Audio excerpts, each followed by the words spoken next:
ఇక ఈడ గణపతి మండపంలో భోజనాలు చేస్తున్న వీళ్ళని మంచిగా గమనించు రూపారి.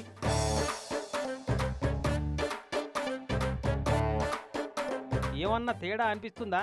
మామూలుగా ఏంటన్నా గణపతి మండపాలలో అన్నదానాలు చేస్తే పేపర్ ప్లేట్లలో భోజనాలు పెడుతుంటారు ఏడనైనా, కానీ ఈడ మాత్రం స్టీల్ ప్లేట్లలో భోజనాలు నడుస్తున్నాయి.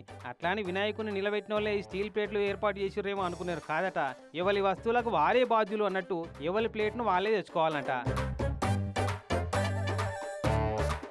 అట్లానే అందరిట్లనే తెచ్చుకుంటున్నారని కాదు, దగ్గర దగ్గర ఇండ్లు లేని వాళ్ళకు కొత్త వాళ్ళ కోసం కొన్ని స్టీల్ ప్లేట్లు అందుబాటులో పెడుతున్నారు. ఇక కావాలంటే అవి ఇట్లా తినొచ్చు, ఇక నచ్చకుంటే ఇంటికెళ్ళి తెచ్చుకోవచ్చట.